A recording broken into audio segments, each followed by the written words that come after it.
Welcome to our channel Learning Math.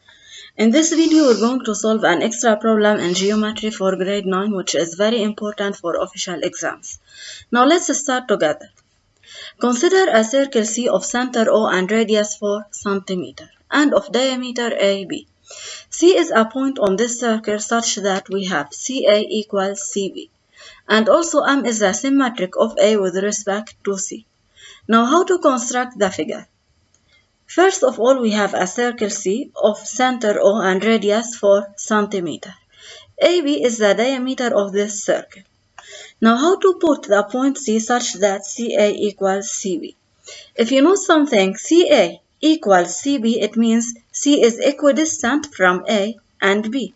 So C is on the perpendicular bisector of AB. So first we should draw the perpendicular to the diameter AB through its midpoint O. This perpendicular will cut the circle at the point C. Now here we can say that CA is equal to CB equidistant. Also we have M is the symmetric of A with respect to C. Symmetric of A with respect to C, it means that C is the midpoint of the segment AM. So we produce AC through C by the same length. Here we have AC equals CM.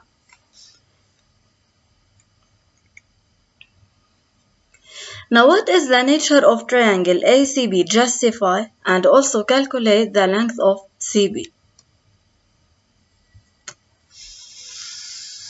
First of all, if you note in triangle ACB we have CA equals CB, it gives us that this triangle will be isosceles. But if you note something, C is a point on the circle. Now can't we say that the angle ACB salient is equal to 90 degrees as an angle inscribed facing the diameter? So in this triangle what are we having? Two equal sides and one right angle. Now can't we say that triangle ACB is right isosceles at C?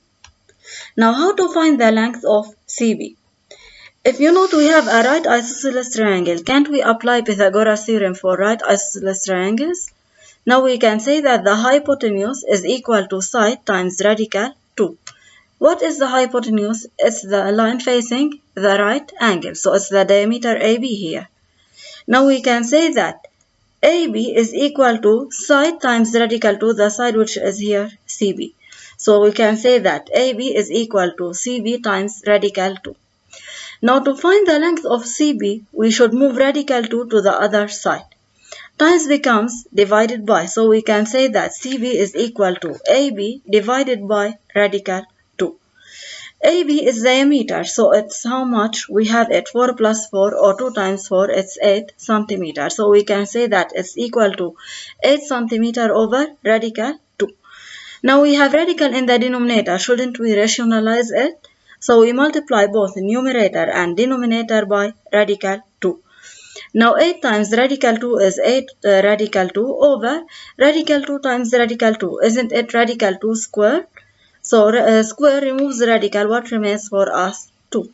Now we can say it's equal to 8 radical 2 over 2. If you note, we can simplify 8 by 2. It gives us 4. So it's equal to 4 radical 2. Hitler. Now show that BM is tangent to C at B. How to prove that a line is tangent to a circle? The tangent is perpendicular to the radius. So to prove that BM is tangent to C at B, we need to prove it perpendicular to the radius OB. How to prove it? If you know something, here if we take triangle ABM, aren't we having in this triangle BC equal CA equal CM? Well, C is the midpoint of the segment AM by symmetry. Then BC is median to AM. This median is equal to half the hypotenuse. Here we have AC equal CM equal BC.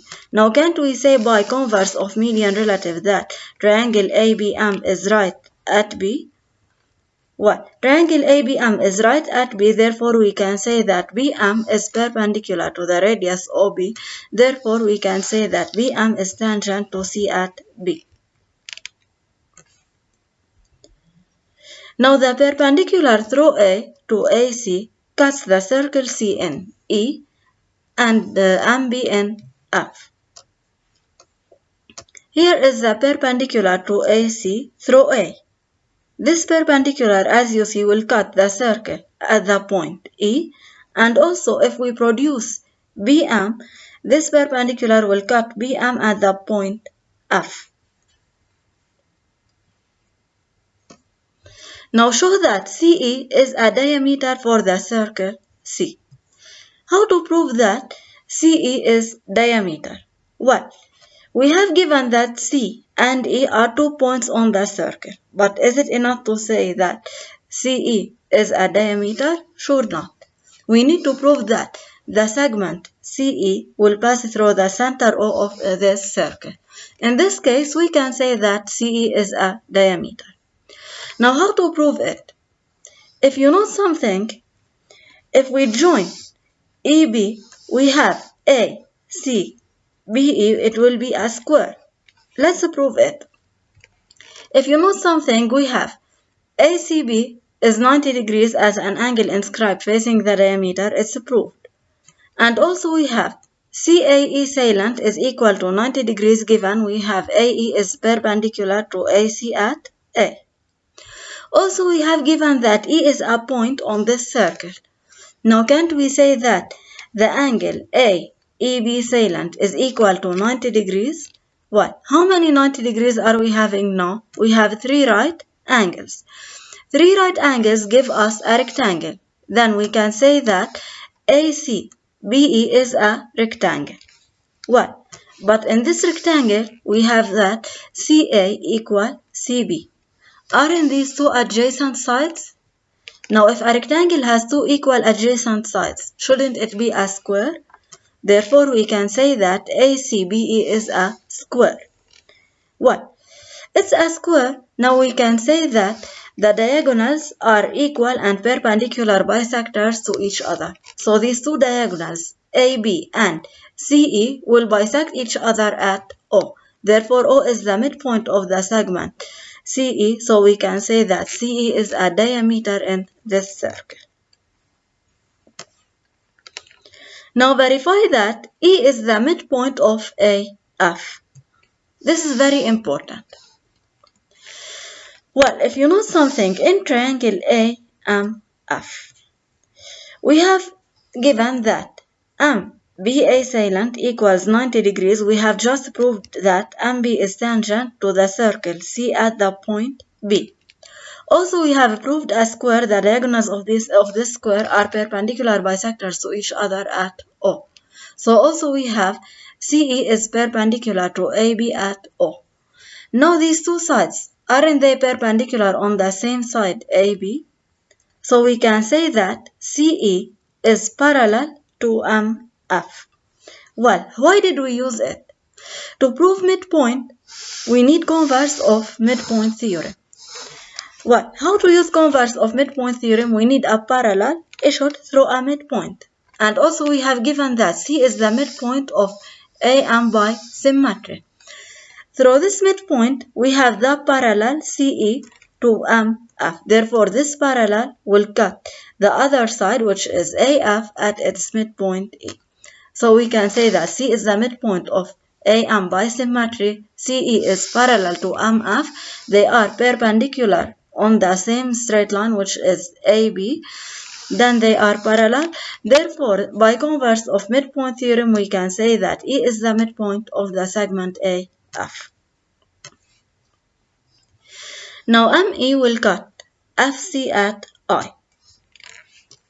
If you note it here, when we join ME, it will cut FC at the point I.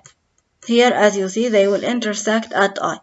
Also, if you note when we join them, the point I will be on the diameter AB. Now let's see again the question. Show that AB passes through I.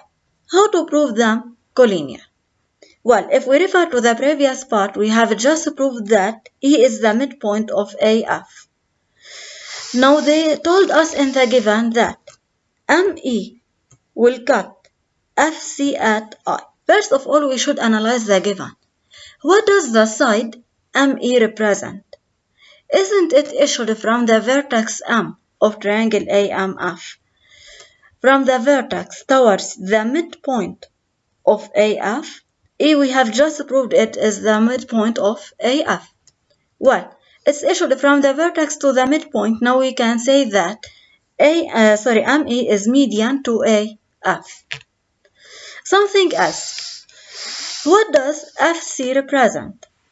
FC is also issued from the vertex F towards the midpoint C, which is the midpoint of AM by symmetry. So it's also a median. Well, here we are having two medians in triangle AMF. These two medians intersect at I. Now, can't we say that I is the centroid of this triangle? But also, if you note something,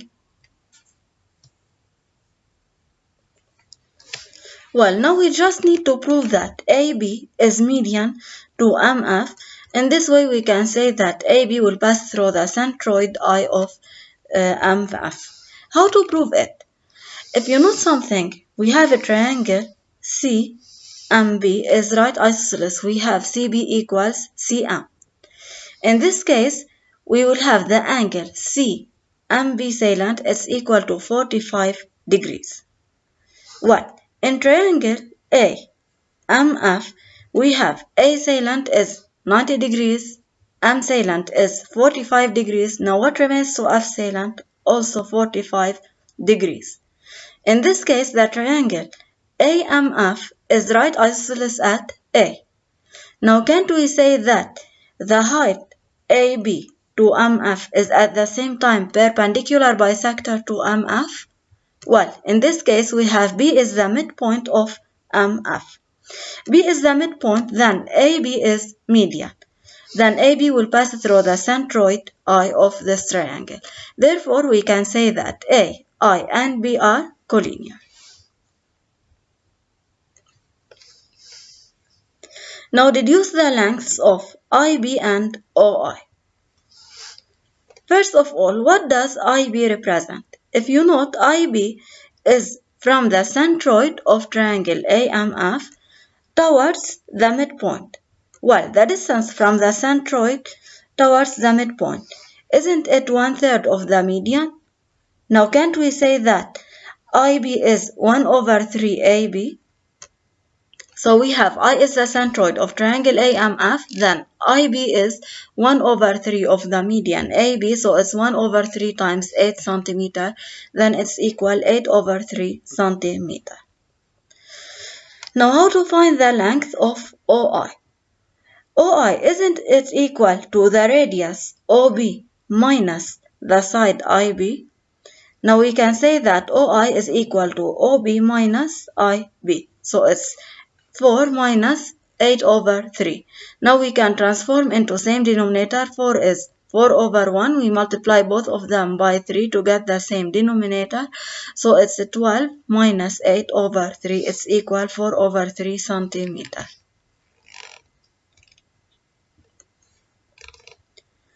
What is the nature of ECMF? Justify, then calculate its area. Well, we have just proved that CE and MF are parallel, they are perpendicular on the same line. Well, a quadrilateral, when it has two opposite sides that are parallel, it will be a trapezoid. So we can say that CEFM is a trapezoid. Something else. If you note here, well, but in this trapezoid, we have just proved that AB is the perpendicular bisector of the side MF. Now, can't we say that in this case, we have AM equals AF equidistant? Well, AM equals AF, then we can say that half AM is equal to half AF. Well, why did we interfere half here? We have just proved that E is the midpoint of AF. Now we can say that EF is half AF. Also we have C is the midpoint of AM by symmetry, then CM is half AM. Well, AM is equal to AF, then half AM equals half AF, so we can say that CM is equal to EF. Well, this trapezoid has two equal non-parallel sides. Therefore, we can say that it's an isosceles trapezoid. Well, how to find the area of this trapezoid? The area of any trapezoid is equal to big base plus small base all times height over 2. What's the big base here? Isn't it MF? Plus small base, isn't it CE? Times the height. What's the height here? Isn't it OB? So it's equal to MF plus CE all times OB over 2. We just replace each of them by its value. But first, we don't have the length of CE. Here CE is the small base, MF is the big base, and OB is the height. Now how to find the length of CE? In triangle AMF, can't we apply here midpoint theorem? Well, CE is a diameter, sure it will be 2 times radius, so it's 8. What about MF? Can't we say by midpoint theorem that MF is equal 2 times CE? CE is half MF. So we can say that MF is 2 times CE, it's 2 times 8 centimeter, so it's equal 16 centimeter. In this case, we can say that the area of this trapezoid is 8 centimeter plus 16 centimeter all multiplied by 4 centimeter over 2. So it's equal 48 centimeter square. How did we calculate it? 8 plus 16 is 24 centimeter. Now if we simplify 4 by 2, here we get it 2. 2 times 24 is 48 centimeter times centimeter, it gives us centimeter square.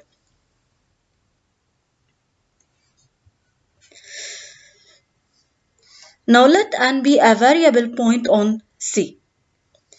N is a variable point. It doesn't have a fixed locus. Its position varies on the circle C. Well, what are they asking us about? How does J, the midpoint of AN, vary as N varies or moves on the circle? Justify. If you know something, N is a point on C. This is a very important given. Point on circle, so we directly have an angle inscribed facing diameter, so we can say that the angle A and B salient is equal to 90 degrees. Now here we have a right triangle. Well, A and B is right at N. Now we have another given. J is the midpoint of A N. But we have O as a center of the circle. It's the midpoint of the diameter AB. Now how many midpoints are we having? 2 midpoints, O and J.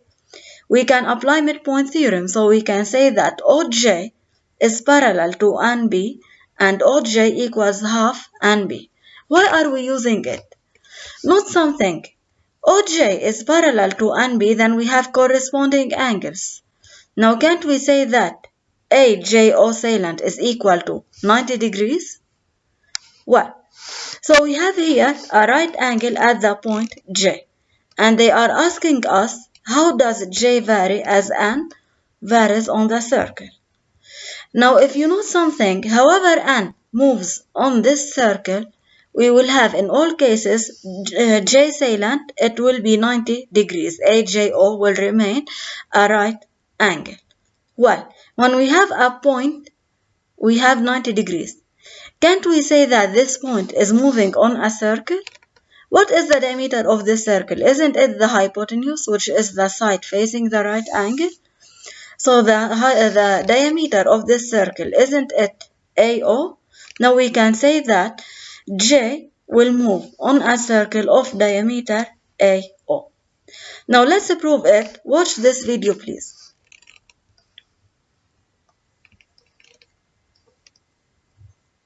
If you know something, here N will move on the circle and we will trace the position of J. It will move directly with N. As N moves on the circle, note that J describes a circle. So here we can say that J is moving on a circle. Now what's the diameter of this circle? This diameter is AO. It's the line facing the right angle. Now thank you for watching. If you enjoyed this video, please like, share and subscribe.